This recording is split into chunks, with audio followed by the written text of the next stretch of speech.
Good afternoon, and thank you so much for joining today. I'm Annabel Denham. I'm Director of Communications at the Institute of Economic Affairs, and I previously worked at the Entrepreneurs Network, which is a think tank for the ambitious owners of UK's fastest growing businesses. The Entrepreneurs Network is also Secretariat of the APPG for Entrepreneurship, with whom we are hosting today's webinar. I'm delighted to be joined today by Dr Eamonn Butler, who is Director of the Adam Smith Institute. Eamonn is author of books on the pioneering economists Milton Friedman, Hayek, Adam Smith, and he's co-author of 40 Centuries of Wage and Price Controls and books on intelligence testing. But we are, of course, here today to discuss his new book, An Introduction to Entrepreneurship.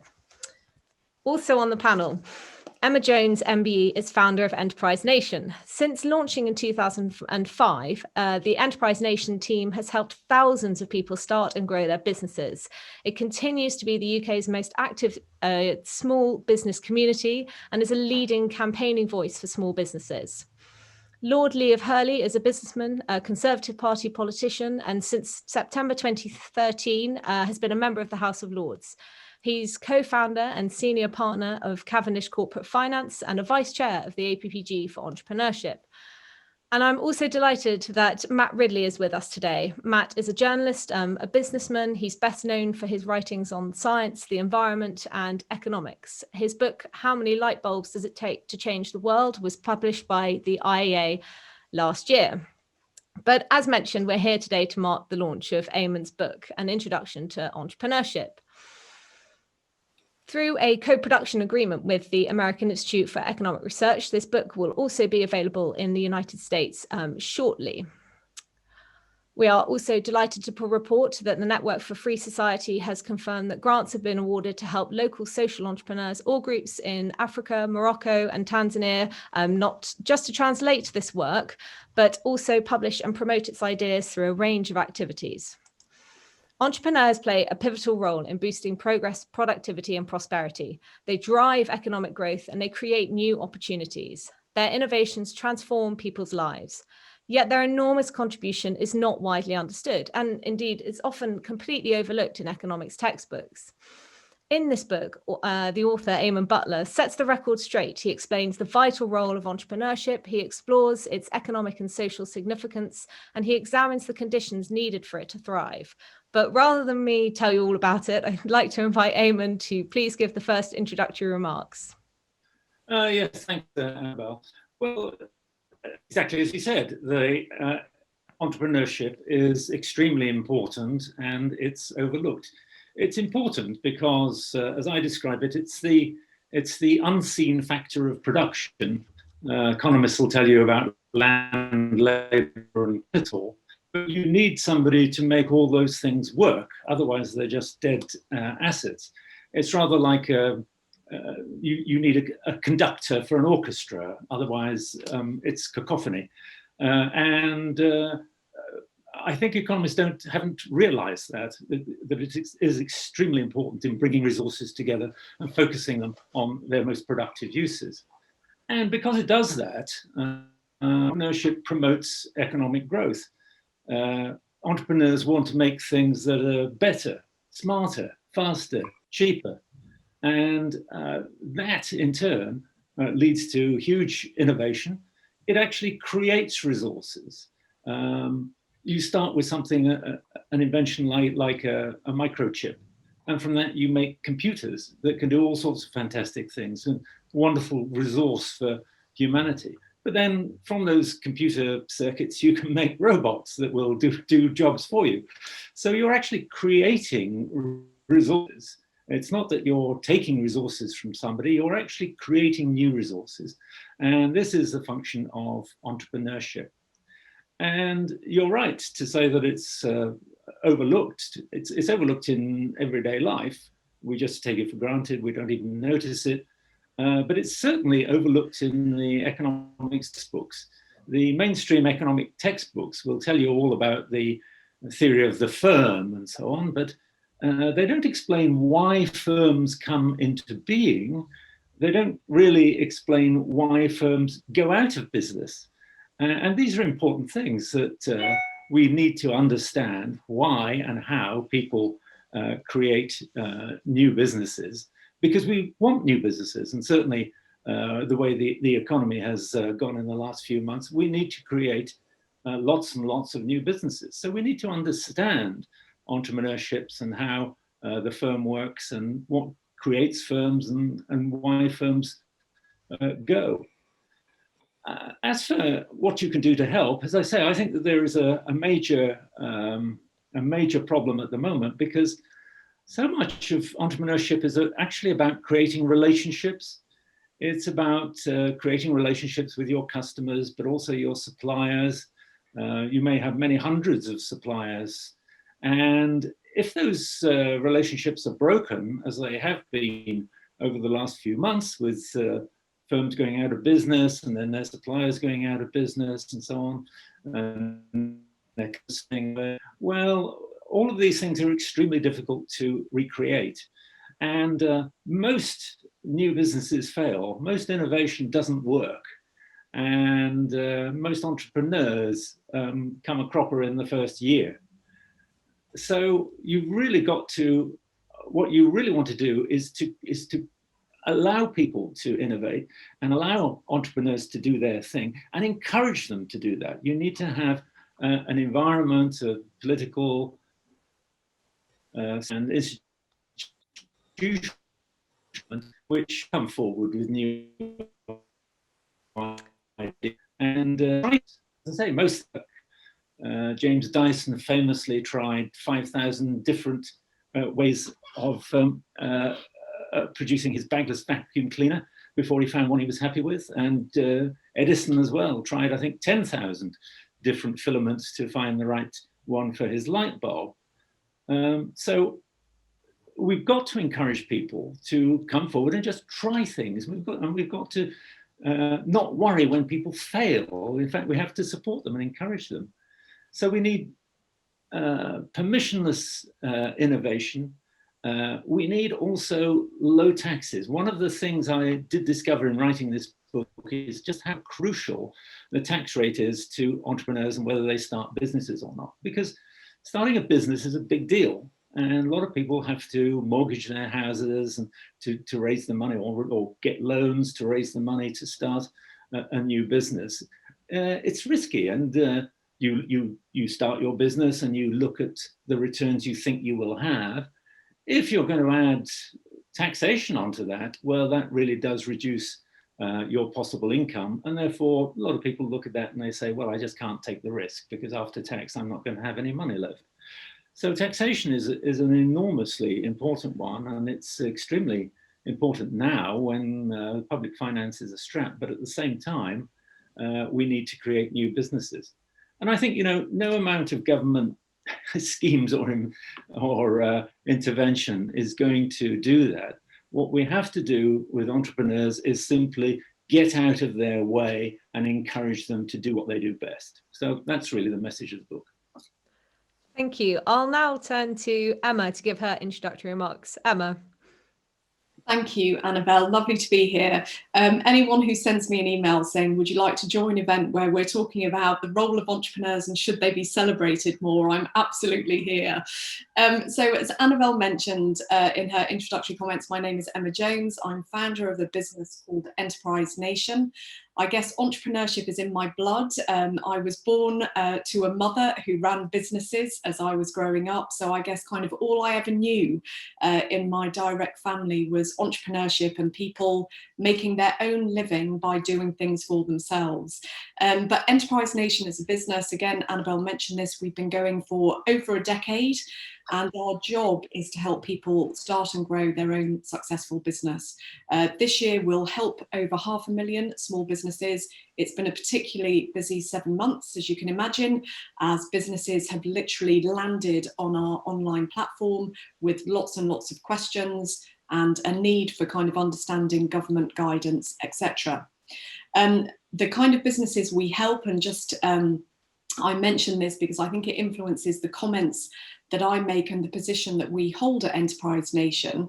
So the businesses that we help are the smaller end of small firms. So they tend to be 0 to 10 employees. So these are businesses that start out at home. Of course, now everyone's starting from home. They employ a little bit, and quite often we refer to our community as they may be small businesses, but there's nothing small about their level of ambition. So just a little bit in terms of what we're seeing at the moment, and then Annabel asked me to offer some remarks on what we would like to see government do more or less of to ensure that entrepreneurship continues to flourish. So first of all, the great thing we're seeing is a startup boom. So this is across lots of indicators at the moment. Companies House are seeing record numbers of startups. Startup loans are receiving record numbers of applications. So the great thing at the moment is kind of the British people and the way in which they respond to kind of a global health pandemic is to say, well, actually, maybe this is my time to become my own boss. I was talking to a journalist this morning, actually, and she was saying how much of this is necessity entrepreneurship.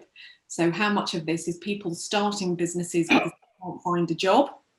And there is definitely an element of that.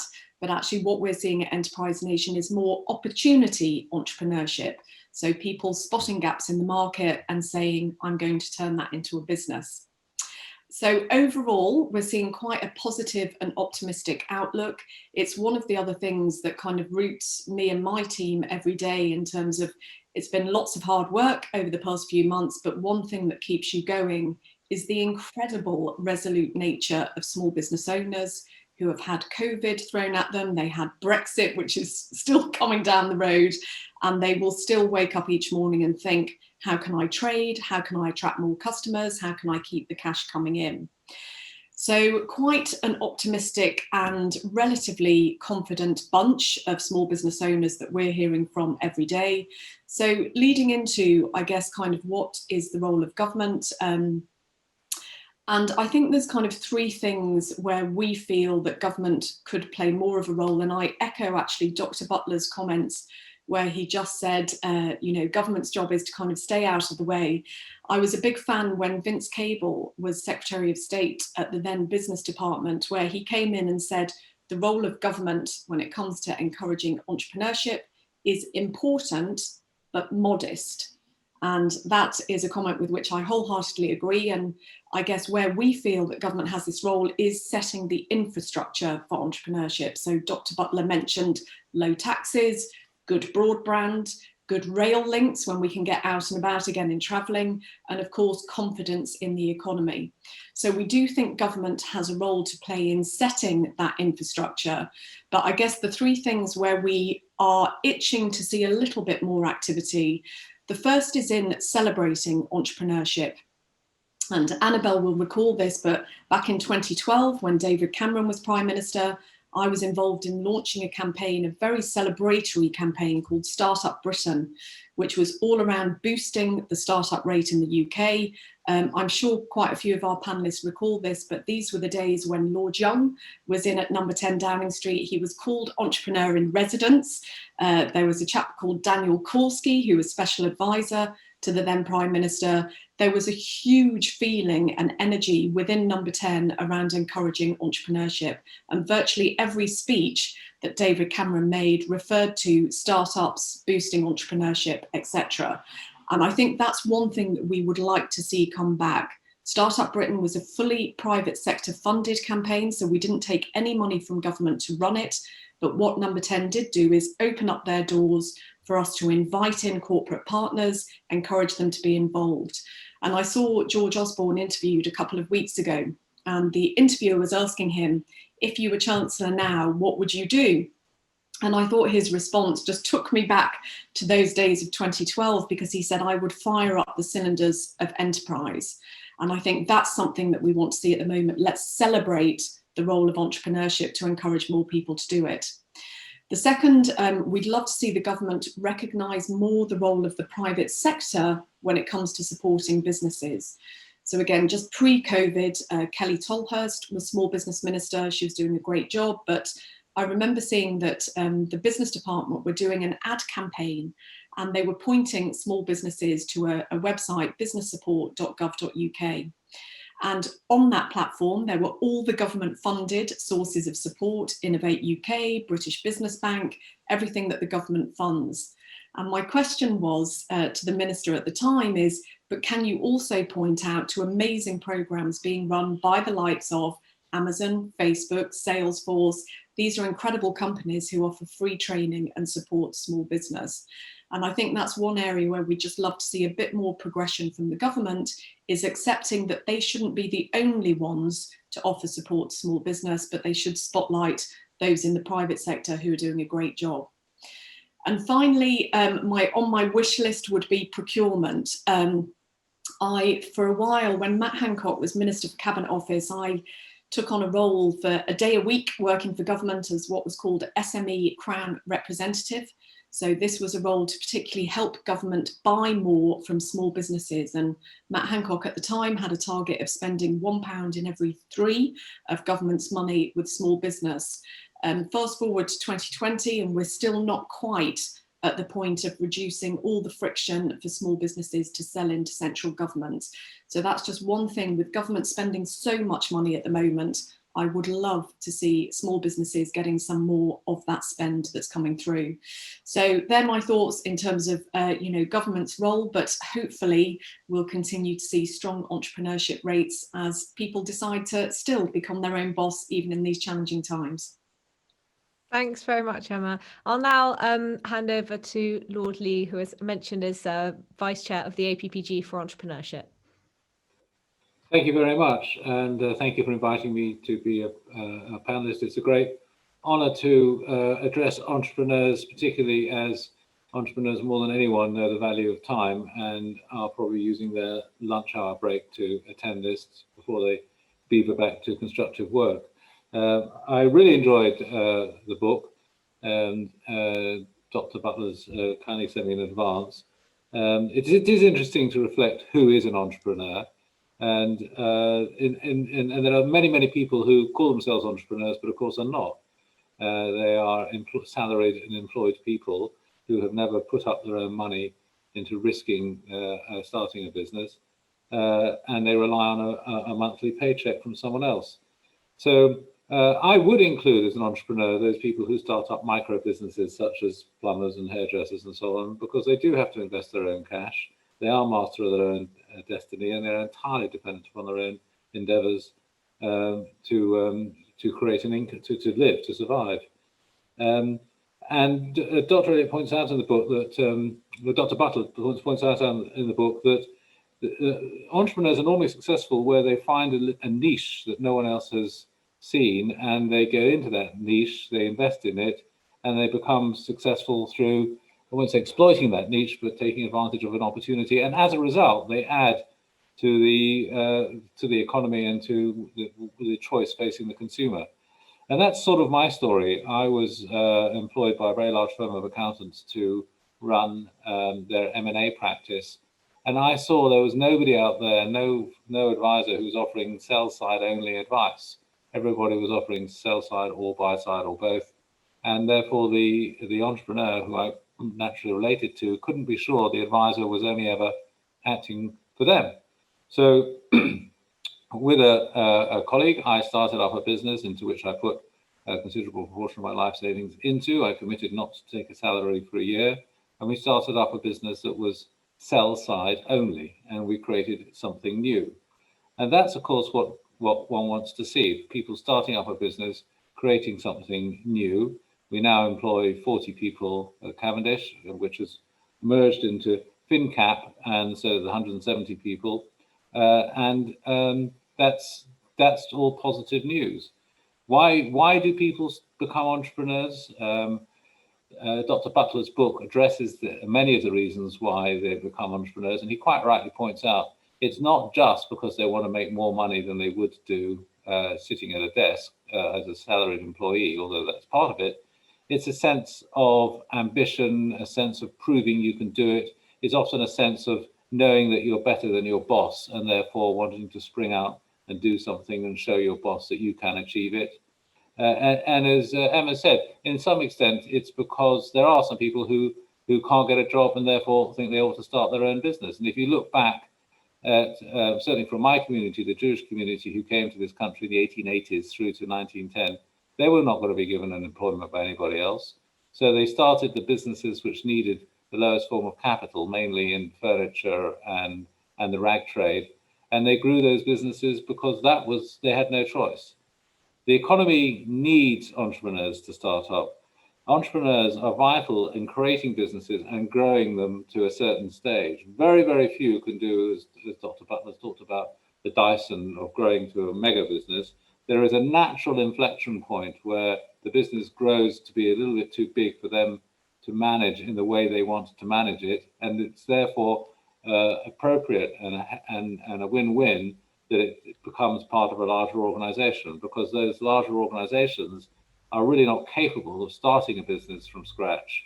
And there's a natural flow of business ideas from the micro, the entrepreneur who takes the risk, who builds it up, through to the larger organization who can expand it. In the book, there's a chapter 8 on how can governments create optimum conditions. And I think this is key and comes together with the whole raison d'etre of the APPG. The APPG is extremely important because the message needs, as Emma has said, to be constantly given and drummed into government. They're not paying enough attention to entrepreneurs. They're not helping them. Civil servants often, frankly, are uncomfortable with entrepreneurs. It was very interesting when the CBIL program came out that the last people to be helped were self-employed.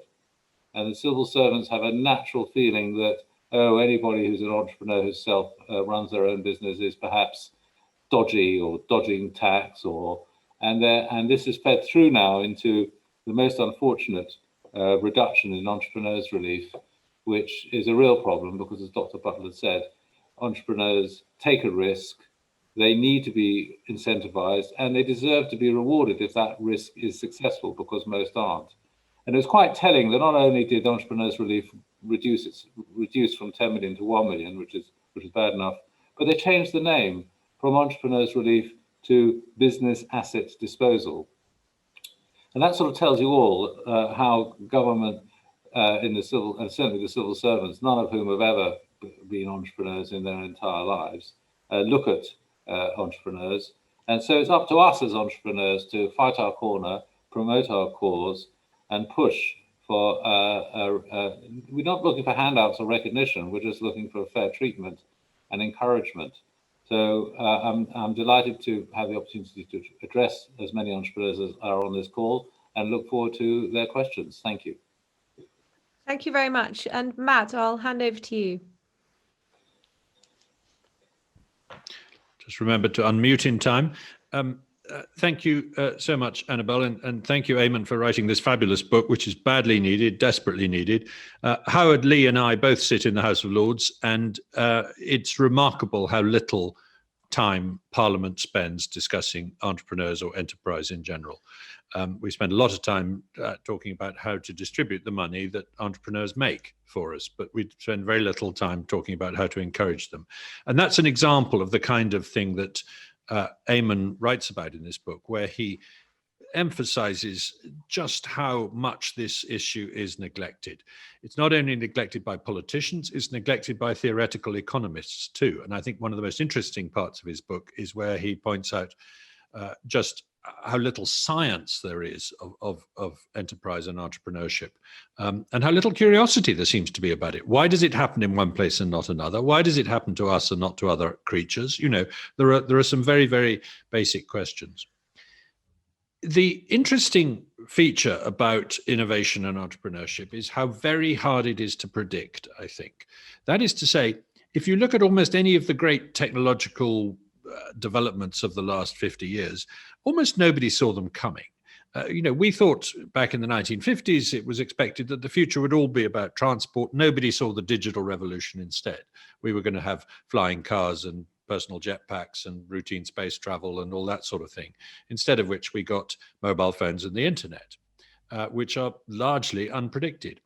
And as Eamonn points out in the book, who would have seen that the mobile phone was not just going to revolutionize conversation, but it was also going to lead to the disappearance of your diary, your torch, your compass, your map, your newspaper, all these other things that used to be on your desk and have now disappeared into this one small object. And there are some predictions really very late on, in the late 1980s or early 1990s, when the mobile phone market is taking off, from, I think, Motorola, who said, there's never going to be a market for more than about 4 million mobile phones. We're never going to fit them on the spectrum, apart from anything else. Well, I think there are now about 4 billion mobile phones. Eamonn also tackles the question of why Silicon Valley is successful. And I think quite rightly, he comes down to the answer that we don't know. Yes, you can talk about the huge defense spending that went into California and Stanford University in particular. You can talk about Stanford's tendency to let people spin out their own companies. You can talk about employee share stock options and share ownership structures that were favorable tax-wise in California. You can come up with hundreds of different explanations for why Silicon Valley was successful. But we don't really know why that is. And again around the world, we've seen people try and emulate Silicon Valley and not succeed, or partially succeed, but in unexpected ways. So it's very important to be humble in this area, not to think we know the answers, to realize that it's a bottom-up phenomenon, it's an emergent phenomenon.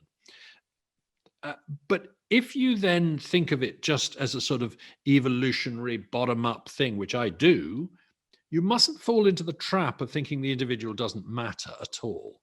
It's quite easy to think, well, light bulbs were inevitable in the 1870s, 21 different people came up with them. Search engines were inevitable in the 1990s. If Google had not come into existence, we'd still have search engines. But nonetheless, Sergey Brin and Larry Page, or in the case of light bulbs, Thomas Edison, grabbed that idea and ran with it in a way that other people didn't. And what did they do that was different? Well, I think it's crucial to say they didn't just invent. So it's not the case that if you build a better mousetrap, the world will beat a path to your door. You have to then turn that mousetrap into something that is reliable, affordable, and available, so that people will then actually want to purchase it. And that's the business of the entrepreneur. It's terribly important.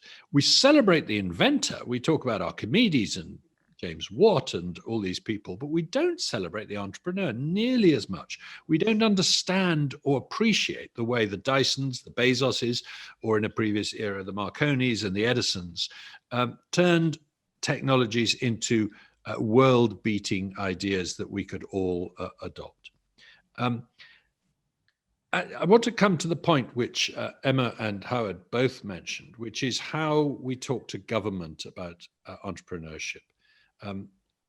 Because on the whole, and I'm taking part in a session on this tomorrow online with part of Bayes, when you say in such a conversation, the important thing is to get out the way and let it happen, it sounds very underwhelming.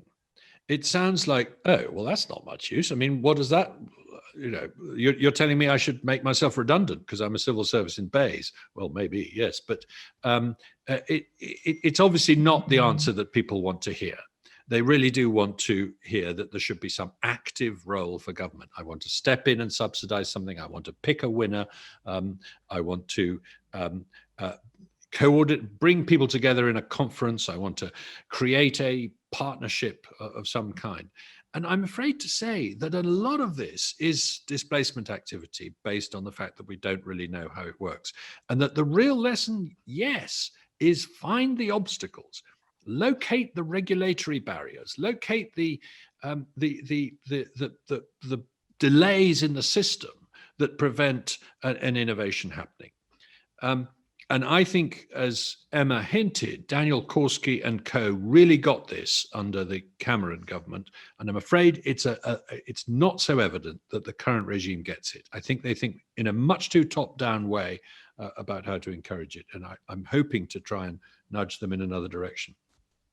Let me end with just a specific example of what an entrepreneur might do during this pandemic, or rather might have done before the pandemic started.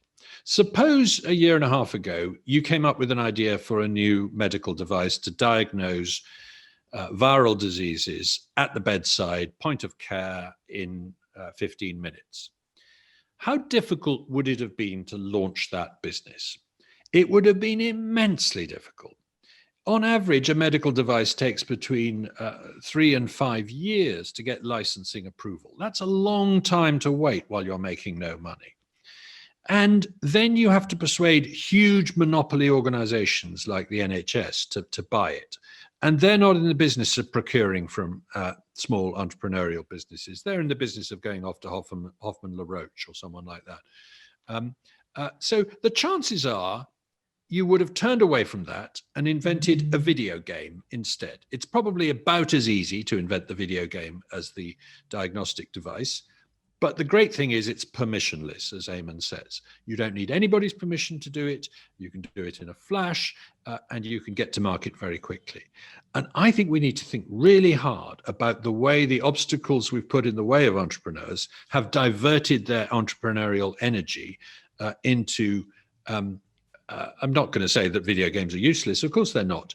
But we are paying the price for failing to do more innovation and more entrepreneurship in medical diagnostic devices and vaccines today. Thank you very much, Matt. And thank you, everybody, for your introductory remarks. I just wanted to follow up on something that Eamonn said at the start. And I wondered whether you still feel that it's true that the UK isn't open enough to failure, particularly when it's sort of juxtaposed against Silicon Valley. And I wondered what indeed all our panelists felt about that and how it influences our attitudes towards entrepreneurship and what can be done about it.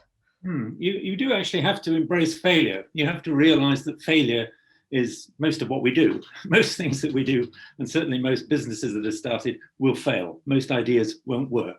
And they need constant effort to make it happen. And so many entrepreneurs have plugged away for 20 or 30 years until they actually achieve great success.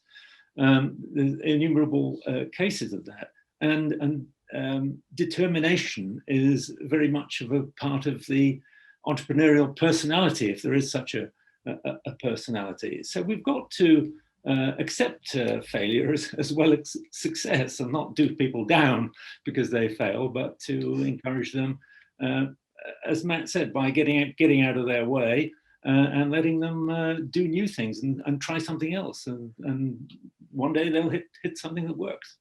Emma, what are your thoughts on that? And I wonder if I could just broaden it out slightly to education and whether there's a way that we can teach or expose people when they're a bit younger to entrepreneurship in order to equip them with some of the skills that are needed to start up a business and indeed to prepare them for the failures that might come their way. Absolutely. First of all, though, apologies, because it seems as if I'm the only panelist who hasn't actually read Dr. Butler's book yet. So apologies for that. I was behind on commenting on that, but don't worry, I should be buying one as soon as we're finished. But no, Annabel, I think the question of failure is kind of a really interesting one, and I will never forget, Enterprise Nation was kind of inspired to launching by a book that was written by a great American author called Dan Pink. So probably about 16 years ago, he wrote a book called Free Agent Nation, which kind of charted the rise of the self-employed in America. Brilliant book, still very current to today, because what he was talking about is, despite this huge rise in entrepreneurship, the kind of state wasn't there to sort of measure this, make the most of it, support it. Anyway, I went over to the US to go and meet Dan Pink, and I thought, I was sitting in a hotel lobby, and I thought, right, I'm going to try and figure out how come the Americans just seem so much better than us at kind of starting businesses. And I watched just a couple of conversations happen. And of course, the Americans are always very at ease in kind of talking to each other. They'll walk into a hotel lobby, they'll strike up a conversation with a stranger. And the kind of thing that I concluded is American people really kind of have no sense of embarrassment. And I feel that it's kind of quite a cultural difference in Britain. So there's something about our culture. And again, I went to see a workspace yesterday. We're potentially looking at moving offices. I went to see this new space, and on the ground floor of this workspace, they've set up this kind of beautiful bar. And I said to them, do you find that your clients in this building come down and kind of try and do deals with each other and meet each other in a serendipitous way? And the guy who runs the space was like, absolutely not at all. They're very British. We have to force introductions to be made. We have to facilitate that happening, because our culture is kind of not to be incredibly open to opportunity. So I think there's a certain element where you can't really kind of change the culture to sort of make us more American, and therefore you do have to ask the question, what more can we do? And I was really interested when Matt was talking. So much of what we found when we ran Startup Britain is you do find there are big concentrations of entrepreneurship. And again, back to the Silicon Valley piece, you know, and I visited Silicon Valley years ago, again, to try and establish how are they so good at creating world-beating companies.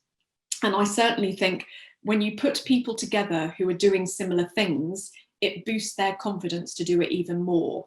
And it's one thing that we've seen with self-employment is someone who knows someone else who started their own business, and then they've heard that their cousin has done the same, and then they've heard it on the radio, and then they've read a piece in the press, will start to feel, maybe I am not so unusual in thinking of doing the same thing myself.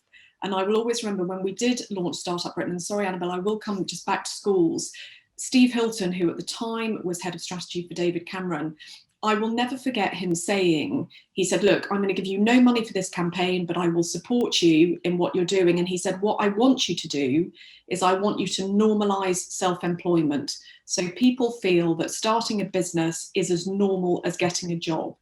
And I'm not quite sure we're quite there just yet, because you know, when people start businesses, parents will say that's a little bit risky. How are you going to make money? So I think a lot of it does start at schools. And one thing that we're looking at is entrepreneurship is not taught in schools. Then there's the question of, are teachers the best placed to teach entrepreneurship? There's a brilliant program called Founders for Schools run by Sherry Kutu, where she encourages business founders to go into schools and talk to the kids about their own experience. Young Enterprise, I spoke to the new chief exec from Young Enterprise the other day. They're now helping kids from as young as 5 start their own businesses. So programs like that are great.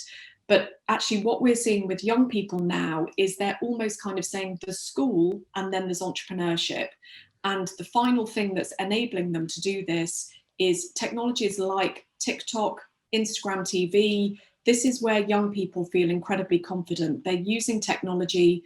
TikTok is now setting up lots of funds to help young creative people take their passion and turn it into a way of making a living. So I'm almost not quite sure it's the education system that should deliver the training. Dare I say, I think it should be the platforms on which young people are interacting every day and showing their creativity. This is where it goes back to the role for the private sector. I think there's a role for those brands to say, we're helping young people share their creativity. How can we help them turn that into a way of making a living as well? Thanks, Emma. Matt, what are your thoughts here? I saw you nodding your head as Emma was talking. I think a child or a young person could reach the age of 25 without ever encountering anyone in the education system who told them about the wonders of entrepreneurship. I suspect even the talk of sort of inventors that was part of the curriculum when I was at school has probably largely disappeared. I think you could reach that age without ever hearing that business, private business, is anything other than evil. You certainly won't hear it from Hollywood or the BBC. As Emma says, you might hear it on social media, but only if you're following the right people. I think we've got a real cultural problem here. I think we're forgetting to tell people where wealth comes from and how most entrepreneurs get rich, if they get rich at all, by making other people better off. The huge beneficiaries of enterprise are generally the customers. So I think getting into education is very important. And using the right terminology is obviously crucial. Everybody wants to talk about capitalism. Capitalism seems to me to be a boo word for most people, and it doesn't describe enterprise or entrepreneurship at all. And it's anyway very out of date. Many new businesses these days are not very capital intensive, and they're not about accumulation. They're about exchange, about finding something that you think you can give other people in exchange for them giving you something. I suppose, I mean, I'm not an entrepreneur myself, so I can't really talk from personal experience like Howard can, But I guess writing a book is a bit like starting a business. I could say that. And you sit there thinking, nobody has to buy my products. How do I persuade them to? It's a wonderfully exciting moment when you find that they want to, and that sort of concept needs to be got across to younger people. What are your thoughts, Lord Leigh? Well, firstly, that you should all go out and buy Matt Ridley's new book on innovation, which is an excellent, stimulating publication. But two thoughts. First, he's absolutely right. We need more role models. Unfortunately, the sort of role models in the general public are probably The Apprentice and Dragon's Den, and that's not helpful. What we need to see is role models of proper, serious businessmen who make a great contribution to this country and put something back. And there are people out there, but there needs to be a focus on them and attention paid to them so that people can aspire to being with them. On your question on failure, a number of us in the House of Lords pushed the government very, very hard to bring in a sort of Chapter 11 through the COVID crisis. And unfortunately, the government didn't do that. They brought in a moratorium, which has been completely unsuccessful, and for reasons I won't bore you with. But there needs to be a recognition that certain types of failure are not negative. They're a process, and people have to have the opportunity to bounce back from that and not have it ruin their lives here on in. And if that type of if failure is for specific reasons, such as shortage of cash rather than the wrong model, then those people deserve a second chance and support to have another go.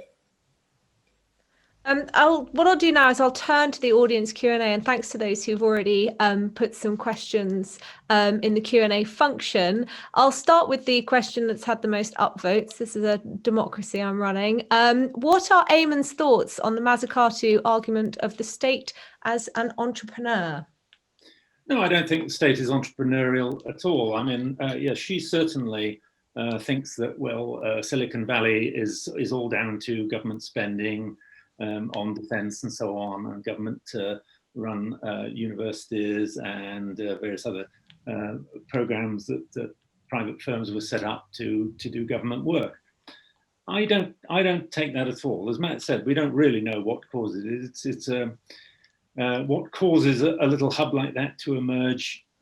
It could be 101 different things, and you would struggle to work out which was really the most important. But I don't buy that argument because I think that civil servants by nature are not entrepreneurial, because the incentive structure is just entirely different. The incentive structure for an entrepreneur is, well, if I produce this product and I think people want it, and if I'm right, then they'll buy it and I will make a lot of money. And that is an incentive. In the civil service, you try something, and if you try something, it really has to work. If it's a failure, then you get sidelined or even possibly demoted, but usually sidelined. If it's a success, you don't really get any great personal benefit out of it. You might go up a grade in the civil service hierarchy, but otherwise there's no possibility of making a fortune, and you don't really see the benefit which your innovation is doing for the public. So I think the incentives are really quite different, and the incentives in government are always to try to avoid failure, and the incentives in private business and entrepreneurship in particular is to try stuff and then ditch the stuff that doesn't work and do more of the stuff that does work. Matt, I'll come to you on that question, the state as an entrepreneur.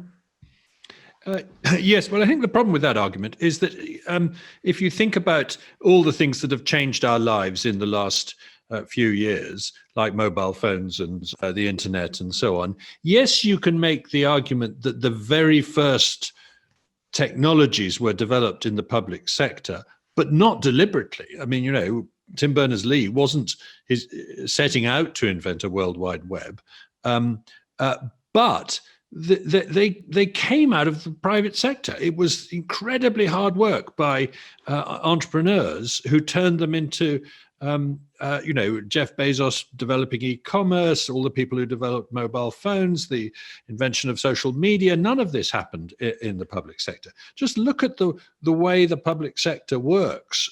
It is wedded to old-fashioned ways of doing things. It doesn't change nearly as fast as the private sector. Most of the technology sitting around on the desks of civil servants were invented in the private sector. And saying, as Mariana Mazzucato does, that the state should get the credit for everything because it invented the internet within the DARPA and that kind of thing is a bit like the story that Charles Towns, the inventor of the laser, used to tell about the beaver and the rabbit looking at the Hoover Dam in America, this gigantic dam on the Colorado River. And the beaver is saying to the rabbit, "No, I didn't build it, but it is based on an idea of mine." I'm going to come to the next set of questions. I'm actually going to ask them together and just ask the panelists to respond to one or both, whichever they might think is most relevant or interesting. This is from Isabella Crane. First, given that competition for oversubscribed grant schemes pushes startups to spend a lot of time on the grant writing stage or to pay experts to help, what do you think about the idea of experimenting with lottery-style funding to channel more funding to startups, such as has been trialled in New Zealand? Could this reduce the cumulative costs to applicants in your view? Second, how far do you think that devolution of financial resources for local growth, for example, to LEPs, has local enterprise partnerships, has been effective in addressing entrepreneurship gaps in the UK, not just nationally, but also between the North and South? Emma, I'll come to you first. Annabel. If I pick up the second question, I guess we're very close to growth hubs and LEPs at Enterprise Nation. And forgive me for those who are listening who don't know, there's 38 of them. They operate in England only. And I guess in my view, they're kind of mini economic development agencies. So we did have regional development agencies. Now we've got 38 growth hubs. Certainly from what I'm hearing from the business department, there will be continued budget going to these local enterprise partnerships and growth hubs. So government do see this kind of network as their route through to local businesses. In terms of their effectiveness, this is one thing actually that we do talk to government about quite a bit, is what, in having 38, what government doesn't really have is one national view of the kind of support being accessed in different areas. It's every reason as to why we've built the Enterprise Nation platform actually, is we can see at quite a detailed level our businesses in Leicester looking for accountants more than they're looking for social media experts, and how does that compare with businesses in Northumbria? So we try and take a national view, and we look at, particularly for us, small business support, hotspots and cold spots. So that's one thing in terms of having 38, is government doesn't really have a single national view at the moment, and there has been lots of I won't say criticism, but I will say there's been lots of commentary around all of the growth hubs are very different. So you don't get a standardized service, which brings me on to your point around, has it exacerbated a north-south divide? Well, in theory, it shouldn't, because the biggest growth hub in this land is in Manchester. In fact, I was in following how much money has just gone to Manchester for the Tier 3 move. I think a big swathe of that will go to something called the Growth Company, which is the Manchester Growth Hub. They are a huge organisation with hundreds of millions going into their kind of coffers each year. Whereas if you look at the Growth Hub in Southend, which is called the Best Growth Hub, I think, and I'm not being rude about this, I think it's 2 people working out of a co-working space. So there are very, very different sizes when it comes to the growth hubs. And I think that's what has the impact on local businesses, is the size, the variety that can be offered from that growth hub. So in theory, the northern businesses should be getting lots of help because their growth hubs are much stronger funded, because local partners have matched central government money.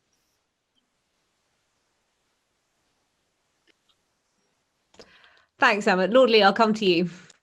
Well, I don't think this idea of a national lottery handout to new businesses is a good idea. And if ever the government had been thinking about it, the business bounce back scheme will have killed it off. I mean, there's been massive fraud by people who the government's attempt to get them £50,000 out as quickly as possible has has shown that, I'm afraid, people do take advantage of it.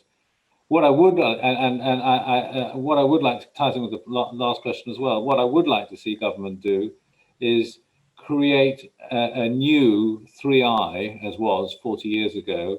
In other words, perhaps through the British Business Bank, create an organisation which is capable of investing 1, 2, or 3 million pounds of equity into businesses, much of which will be used to replace CBILS and other, because the equity gap is still there for small growing businesses, and it needs a specific type of skill and expertise and low cost base to invest that 1, 2, or 3 million pounds in SME businesses. Thank you. Eamonn, I'll come to you next. Well, I think these are sort of political questions which are really beyond me. It seems to me that if you want to actually encourage entrepreneurship, you've got to do something about the tax system which will encourage people to start businesses, but also to promote family businesses. It used to be that people learnt their skills in the family business.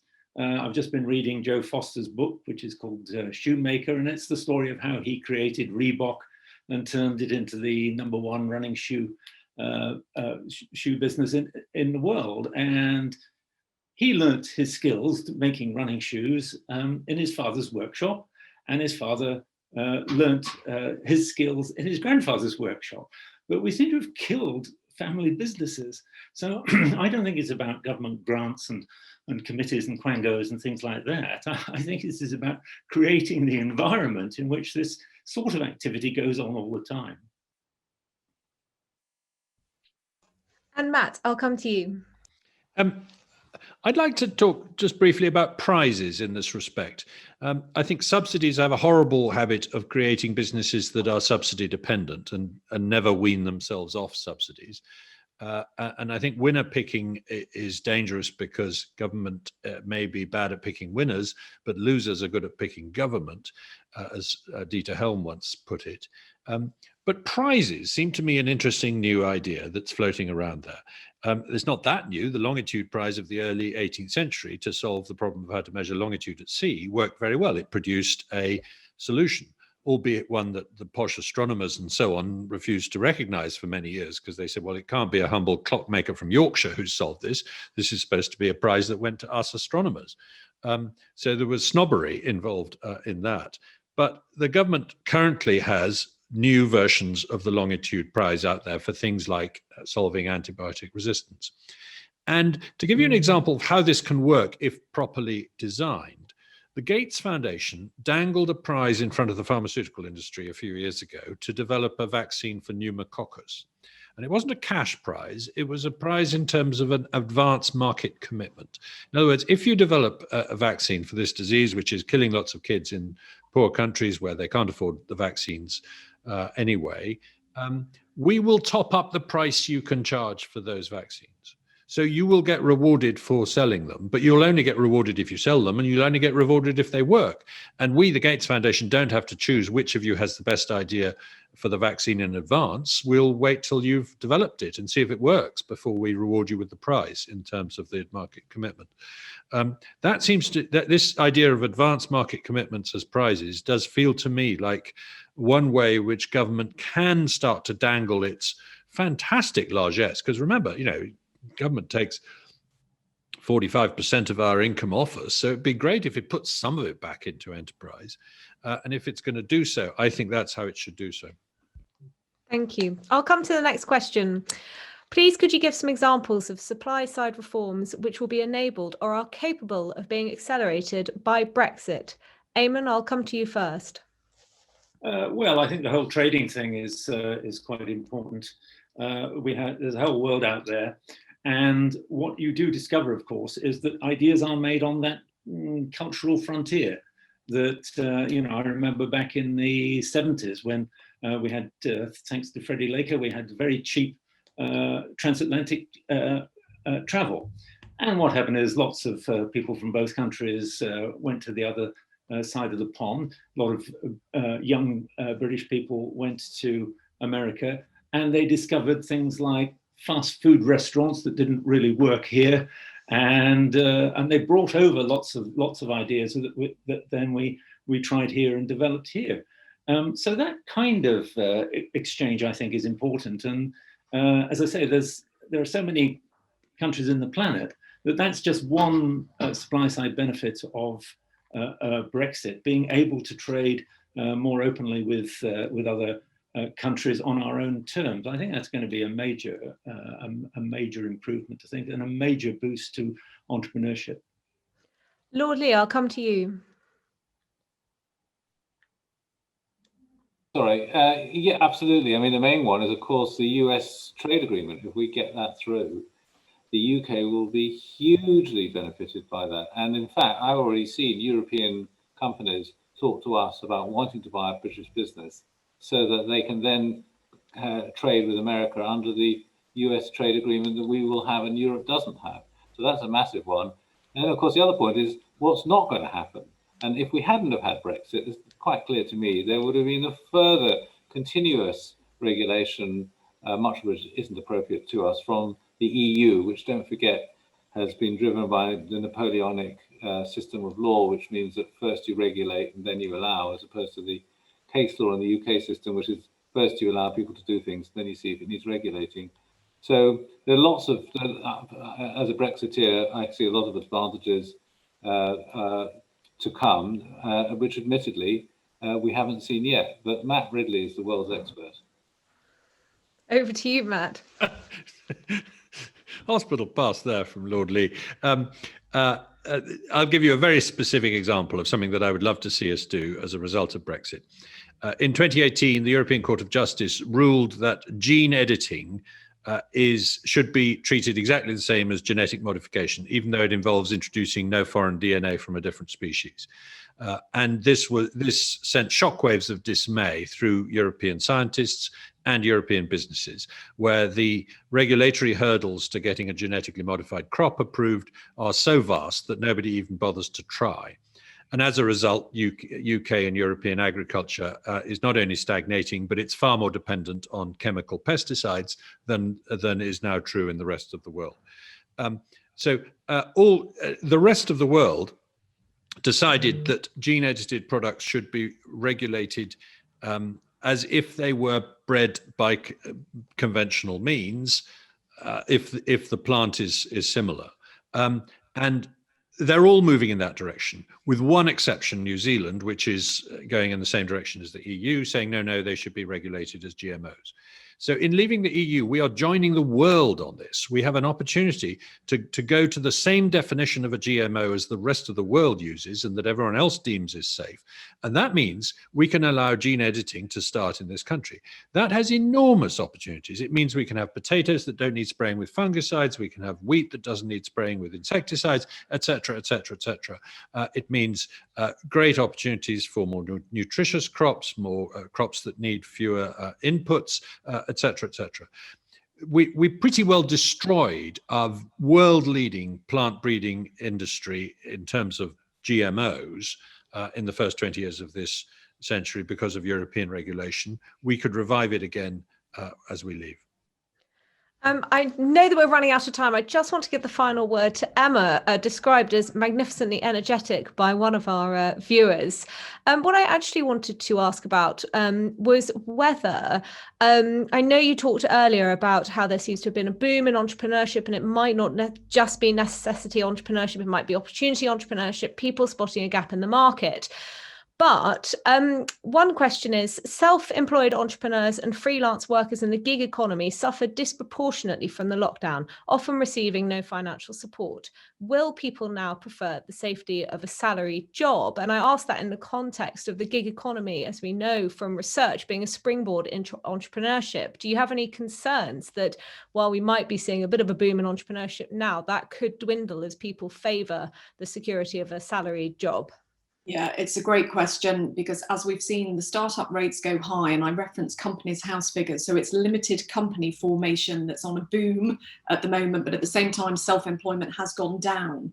So those who register as sole traders with HMRC, that's on the wane. And I definitely think it is because sadly, lots of self-employed people didn't get support and therefore will have struggled. Just as a final thought, which I think sort of emulates kind of what we've been discussing, is one of my saddest days during lockdown actually was the day that the Chancellor did announce the Self-Employment Income Support Scheme, because he announced it and kind of said, right, I've helped those in jobs, I've helped entrepreneurs who have got businesses, now I'm going to help the self-employed. And I will never forget, one of the first questions from a journalist was along the lines of, what will the future tax treatment of the self-employed look like? To which the Chancellor replied and essentially said, if the self-employed come to me now wanting to be treated as employees and to have the same support, I will treat them accordingly when it comes to taking that tax back. And of course, there's talk around normalising the national insurance contributions, so there won't be that many incentives to go self-employed. So I think it's a combination of, sadly, some self-employed people didn't make it through the past 7 months, but also because the tax treatment is going to be normalised, you won't see that many incentives to going self-employed. I still, however, remain very confident that people will start limited companies. So, as I say, hopefully entrepreneurship is very much here to stay. It would be a very sad thing today if it wasn't. Thanks, Emma. I knew I could trust you to end the session on a positive, optimistic note. Thank you, everybody, for joining. And thanks, of course, to our panelists, to Eamonn, Lord Leigh, Matt and Emma. As mentioned at the start, we will soon be posting this video on the IEA's YouTube channel, onto which we post 3 to 4 videos per week. You can find on the YouTube channel, for instance, a more in-depth discussion with Matt Ridley on how innovation works. So I'll just end by pointing out that all of our content is free. So please do bear in mind that any donation is very welcome. Thank you for watching.